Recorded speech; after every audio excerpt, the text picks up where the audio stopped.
அனைவருக்கும் சிவன் சக்தி ஜோதிட சேனலின் அன்பான வணக்கங்கள்.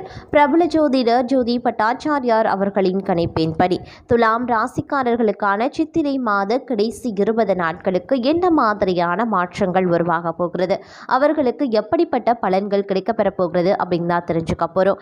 இந்த சித்திரை மாதம் கடைசி 20 நாட்களை பொறுத்த வரைக்கும் துலாம் ராசியினருக்கு சுப பலன்கள் கிடைக்கப்பெற போகிறதா அல்லது அசுப பலன்கள் கிடைக்கப்பெற போகிறதா, என்ன மாதிரியான விஷயங்கள் எல்லாம் நீங்க கவனமாக இருக்கணும். இந்த சித்திரை மாதத்தில் வரக்கூடிய பிரச்சனைகளை தவிர்க்க நீங்க செய்ய வேண்டிய பரிகாரம் என்ன, வணங்க வேண்டிய தெய்வம் என்ன, மொத்தத்தில் சித்திரை மாதம் கடைசி 20 நாட்கள் எப்படிப்பட்ட பலன்களை உங்களுக்கு தரப்போகிறது அப்படிங்கிறத நீங்க தெரிஞ்சுக்கணுமா? வீடியோவை ஸ்கிப் பண்ணாம கடைசி வரைக்கும் பாருங்க. இந்த பதிவு உங்களுக்கு மிக பயனுள்ள விகிதத்தில் இருக்கும். வீடியோக்குள்ள போகிறதுக்கு முன்னாடி இதுவரைக்கும் நீங்க நம்ம சிவன் சக்தி ஜோதிட சேனலை சப்ஸ்கிரைப் பண்ணலனா உடனே சப்ஸ்கிரைப் பண்ணிக்கோங்க. அப்படியே பக்கத்தில் இருக்கக்கூடிய நோட்டிஃபிகேஷனுக்கான பெல் பட்டனையும் பிரஸ் பண்ணிக்கோங்க. இந்த பதிவு துலாம் ராசியில் பிறந்த அனைத்து நட்சத்திர அன்பர்களுக்கும் பொருந்தும். நான் தேவி திரௌபதி பேசுகிறேன். வாங்க வீடியோக்குள்ள போகலாம். துலாம் ராசி அன்பர்களே, சித்திரை மாதம் நிலவக்கூடிய கிரகங்களின் நிலையை பொறுத்து ஆய்வு செய்து பார்க்கும்போது பெரும்பாலான கிரகங்கள் உங்களுடைய ராசிக்கு 7வது வீடான களத்திர ஸ்தானத்தில், 6வது வீடான நோய் கடன் மற்றும் வழக்கு ஸ்தானத்தில் மற்றும் 5வது வீடான பூர்வ புண்ணிய ஸ்தானத்தில் சஞ்சரிக்குது. துலாம் ராசிக்கு சித்திரை மாதம் கிரகங்களினுடைய சஞ்சாரம் பெரும்பாலும் சாதகமாய் இருக்கு அப்படின்னு கூட சொல்லலாம். அதே சமயம் எதிர்பாராத பல திருப்பங்கள் உங்களுடைய வாழ்க்கையில் ஏற்படக்கூடிய காலகட்டமாகவும் அமைய பெறப்போகிறது.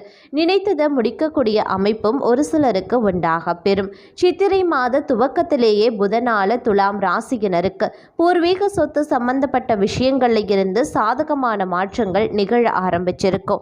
வெளிநாடு முயற்சி செய்பவர்களுக்கு இந்த மாதம் முயற்சிகள் பலனளிக்கும் மாதமா அமைய பெறுகிறது. சுய தொழில் செய்பவர்களுக்கு, அலுவலக வேலைகள் இருப்பவர்களுக்கு எதிர்பார்த்த விஷயங்களை வெளிப்படையாக பேசி உயர் அதிகாரிகளின் ஆதரவுடன் பெற முடியும். ஏப்ரல் மாதம் 22ஆம் தேதி ஏற்படக்கூடிய செவ்வாய் பெயர்ச்சி அலுவலக வேலையில் இருப்பவர்களுக்கு பதவி உயர்வு, ஊதிய உயர்வு, வெகுமதிகள் உள்ளிட்டவற்றை பெற்றுத்தரும். துலாம் ராசியினருக்கு கடன் குறையும் கூடிய மாதமா சித்திரை மாதம் கடைசி 20 நாட்கள் அமைய பெறப்போகிறது. ஏப்ரல் மாத இறுதியில் நடக்க இருக்கும் சுக்கிரன் பெயர்ச்சி துலாம் ராசிக்கு மிகப்பெரிய அதிர்ஷ்டத்தை ஏற்படுத்த போகிறது அப்படின்னு நான் சொல்லணும். திருமண பேச்சுவார்த்தையில் இருந்த தடைகள் சித்திரை மாதம் 3ஆம் வாரத்திற்கு பிறகு அகல ஆரம்பிச்சிடும். வாகன யோகம், பார்ட்னர்ஷிப், தொழில நல்ல லாபம், ஆபரணங்கள் சேர்க்கை உள்ளிட்டவை ஏற்படுங்க. அதே சமயம் இந்த காலகட்டத்தை பொறுத்த வரைக்கும் முதல் 10 நாட்களுக்கு துலாம் ராசியினர் எதிலையுமே நிதானமாக இருப்பது அவசியமாகிறது. தீவிரமாக முயற்சி செய்தாலும் கூட காரிய தடைகளும் முயற்சிக்கு பலம் இல்லாத சூழலும் ஏற்படலாம். பிள்ளைகள் வழியில பிரச்சனை உண்டாகத்தான் செய்யும். வீட்டில் சுப காரிய தடைகளும் அவ்வப்போது ஏற்படலாம். அதே மாதிரி செவ்வாய் பெயர்ச்சி உத்தியோகத்தில் வளர்ச்சியை கொடுத்தாலும் கூட பொருளாதார ரீதியாக சில தடைகளையும் ஏற்படுத்தத்தான் செய்யும். வாழ்க்கை துணையால செலவுகள் அதிகரிக்கலாம். பொருளாதாரம் உயர்ந்தாலும் கூட அதற்குரிய செலவுகளும் வரத்தான் செய்யும். குறிப்பாக சொல்லணும் அப்படின்னா வாழ்க்கை துணைக்கு உடல்நல ரீதியாக ஏதேனும் பாதிப்புகள் ஏற்படுத்தும். மருத்துவ செலவுகள் மறுபுறம் அதிகரிக்கலாம். அதனால கொஞ்சம் கவனமா எச்சரிக்கையுடன் நடந்து கொள்ள பாருங்க. அது மட்டும் இல்லாம துலாம் ராசியினருக்கு சித்திரை மாத 10 நாட்கள் முதல் 15 நாட்கள் வரை பல விதங்களில் தடங்கல்கள், நெருக்கடி மற்றும் செலவுகள் ஏற்படும். ஏப்ரல் மாத இறுதியில், அதாவது சித்திரை மாதத்தில் 2வது வாரத்திற்கு பிறகு அனைத்து விஷயங்களுமே வாழ்க்கை முன்னேறுவதை காணப்போகிறீங்க.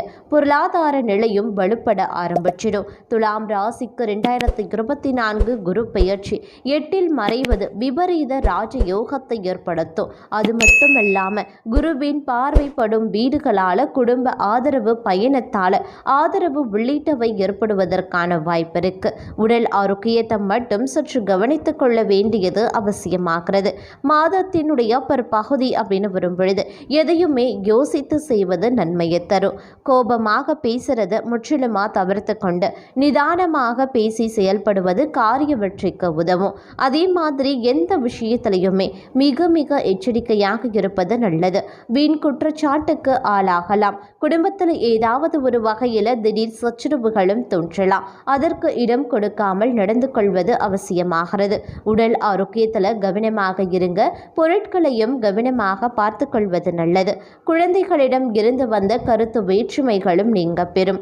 உத்தியோகத்தில் இருக்கிறவங்க பயணங்கள் செல்லும் போதும் வேலை செய்யக்கூடிய இடத்திலையும் இருந்து வந்த மன வருத்தம் நீங்க பெறும். தொழில் வியாபாரத்தில் ஈடுபட்டு இருக்கிறவங்க வாடிக்கையாளர்களிடம் நிதானமாக பேசி அனுசரித்து செல்வது நன்மையை தரும். பெண்களுக்கு கோபத்தை தவிர்த்து கொண்டு நிதானமாக பேசுவது காரிய வெற்றிக்கு உதவுங்க. கலைத்துறையினருக்கு பாராட்டுக்கள் வரும். அதே மாதிரி அரசியல் துறையினருக்கு நீண்ட நாட்களாக இருந்து வந்த பிரச்சனைகளும் விலக ஆரம்பிச்சிடும். மாணவர்களுக்கு திட்டமிட்டு பாடங்களை படிப்பது வெற்றிக்கு உதவும் அப்படின்னு கூட சொல்லலாம். அதே சமயம் அறிவு திறமை அதிகரித்து காணக்கூடிய ஒரு காலகட்டம் அப்படின்னு கூட சொல்லலாம். சில முக்கிய முடிவுகள் நீங்க எடுக்கிறதன் மூலமா நீண்ட நாட்களாக இருந்து வந்த பிரச்சனைகளும் தீர ஆரம்பிச்சிடும். இனிமையான உங்களுடைய பேச்சின் மூலமா எதிலையுமே வெற்றி காண்பீங்க. வீண் குற்றச்சாட்டுக்கு ஆளாக நேரிடலாம். அப்படிங்கிறதுனால கூடுதல் கவனமாக இருப்பது நல்லது. மற்றவர்களினுடைய செய்கைகளால் கோபம் உங்களுக்கு உண்டாகத்தான் செய்யும். அதனால நிதானம் ரொம்ப முக்கியம். வழக்குகளில் சாதகமான போக்கு காணப்படுங்க. வீடு மனை ஆகியவற்றை வாங்குவதற்கு இருந்து வந்த தடைகளும் படிப்படியாக விலக ஆரம்பிச்சிடும். கணவன் மனைவிக்கிடையே எதையுமே மனம் விட்டு பேசி அதன் பிறகு செய்வது நன்மையை தரும். குடும்பத்தில் அமைதி உண்டாக கோபத்தை குறைப்பது நல்லது. தொழில் வியாபாரம் எதிர்பார்த்த அளவு லாபம் தரலனா கூட வருமானத்திற்கு எந்தவித குறைவும் உங்களுக்கு இருக்காது. அதே மாதிரி உத்தியோகத்தில் இருக்கிறவங்க தங்களுடைய பணிகளில் மட்டும் சற்று கவனம் செலுத்துவது அவசியம். பெண்களுக்கு நீண்ட நாட்களாக இழுபறியாக இருந்து வந்த காரியம் நிறைவேற ஆரம்பிச்சிடும். கலைத்துறையினர் பாதுகாப்பு ரொம்ப அவசியங்க. பொருள் வளவில் குறைவு ஏற்பட வாய்ப்புகள் இருக்கு. அரசியல் துறையினருக்கு உறுதியும் துணையும் ரொம்ப முக்கியமான ஒன்று. மாணவர்களுக்கு எதிர்காலத்தை பற்றிய எண்ணம் உங்களுக்கு உண்டாக செய்யலாம். பொருள் சேர்க்கை சில சமயங்களில் உங்களுக்கு ஏற்படுங்க. விருந்து நிகழ்ச்சிகளில் கலந்தும் கொள்வீங்க. எடுத்த காரியம் தாமதப்படுகிறதே அப்படிங்கிற கவலை உங்களுக்கு உண்டாக்கத்தான் செய்யும். அதே மாதிரி இரவு நேரங்களில் நீண்ட நேரமாக கண் விழிக்க வேண்டியும் வரலாம். அதனால கொஞ்சம் ஜாக்கிரதையா இருக்க பாருங்க. குடும்பத்தில் இருப்பவர்களால் இருந்து வந்த மன வருத்தம் நீங்க பெறும். வாழ்க்கை துணையுடைய உடல் நிலையில் நீடித்து வந்த ஆரோக்கிய குறைபாடும் பூர்த்தியாகும். தொழில் வியாபாரம் அப்படின்னு வரும் பொழுது எதிர்பார்த்ததை விட குறைவான லாபத்தை தாங்க தரும். தொழிலில் வியாபாரத்தில் ஈடுபட்டு இருக்கிறவங்க எப்போதுமே பிஸியாகவே காணப்படுவாங்க. அது மட்டும் இல்லாமல் செலவுகளும் மற்றொரு புறம் அதிகரிக்கும். உத்தியோகத்தில் இருக்கிறவங்க கூடுதலாக உழைக்க வேண்டியும் இருக்கலாம். கடன் விவகாரங்களில் கொடுக்கல் வாங்கல்லையும் எச்சரிக்கை ரொம்ப முக்கியம். பொறுப்புகள் அதிகரித்து காணப்படும். பெண்களுக்கு வழக்கத்தை விட கூடுதலாக உழைக்க வேண்டியும் இருக்கலாம். கலைத்துறையினருக்கு வெளிநாடு வாய்ப்புகள் தேடி வருவதற்கான வாய்ப்பு சற்று கூடுதலாகவே இருக்கு அப்படின்னு கூட சொல்லலாம். நண்பர்களால் இருந்து வந்த தொல்லைகள் தானாக விலகுங்க. அரசியல் துறையினருக்கு உங்கள் கடமைகளை சரிவர செய்தால் நன்மைகள் அதிகமாக கிடைக்கப்பெறும்.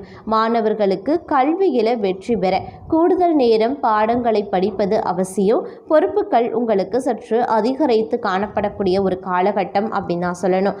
அதே சமயம் இந்த காலம் அப்படின்னு வரும் பொழுது துலாம் ராசி அன்பர்களுக்கு எந்த ஒரு விஷயத்திலையுமே பார்த்தீங்க அப்படின்னா சிறிது தடை தாமதம் ஏற்பட்டாலும் கூட அந்த விஷயம் உங்களுக்கு சாதகமாக முடிஞ்சிடுங்க. சக பணியாளர்கள் மத்தியில் மட்டும் கொஞ்சம் எச்சரிக்கை உணர்வுடன் நடந்து கொள்ளுங்க. அவர்களிடத்துல பேசும்போதும் பழகும் போதும் கொஞ்சம் கவனமாயிருங்க. உங்களுடைய அலுவலகம் சம்பந்தப்பட்ட விஷயங்களையோ அல்லது உங்களுடைய தனிப்பட்ட வாழ்க்கை விஷயமாகவோ அல்லது குடும்பம் விஷயத்தையோ சக பணியாளர்கள் மத்தியில் நண்பர்கள் தானே அப்படின்னு கருதி எந்த ஒரு விஷயத்தையுமே நீங்க பகிர்ந்து கொள்ள வேண்டாம். அது உங்களுக்கு மிகப்பெரிய விளைவை ஏற்படுத்திடும். அதை அவர்கள் சாதகமாக பயன்படுத்தி உங்களுக்கு பிரச்சனைகளை உண்டு பண்ணுவாங்க. இதனால உங்களுக்கு பணி இடத்துலையும் பிரச்சனை உருவாகும், குடும்பத்திலையும் பிரச்சனை வெடிக்கும். அதனால கொஞ்சம் சூதனமாக நடந்து கொள்ள வேண்டியது அவசியமாகிறது அப்படின்னு நான் சொல்லணும். அதே சமயம் அனைத்து விஷயத்திலையுமே எச்சரிக்கையாக இருக்க பாருங்க. இந்த காலத்துல யாரையுமே கண்மூடித்தனமாக நம்ப வேண்டாம். அதுவும் உங்களுக்கு பிரச்சனையை கொண்டு வந்து விட்டடும். நீண்ட நாள் நண்பர்களாயினும் நீங்கள் அவர்களை கண்மூடித்தனமாக நம்பினீர்கள் அப்படின்னா பலவிதமான பிரச்சனைகள் உருவாவதற்கு வாய்ப்பு இருக்கு. அதனால கொஞ்சம் ஜாக்கிரதையாக இருக்க பாருங்க. உங்களுக்குரிய பரிகாரம்: விநாயக பெருமானை தீபமேற்றி வழிபட காரிய வெற்றி உண்டாகும். தடை தாமதம் அனைத்துமே விலகும். சனீஸ்வர பகவானை நல்லெண்ணெய் தீபமேற்றி வணங்கி வர அனைத்து வித காரியங்களும் வெற்றியடையும். உடல் ஆரோக்கியம் பெறும். சித்திரை மாதம் துலாம் ராசியினர் வழிபட வேண்டிய தெய்வம் மகாலட்சுமி. அதிர்ஷ்ட நிறம் வெளிர் நீலம்.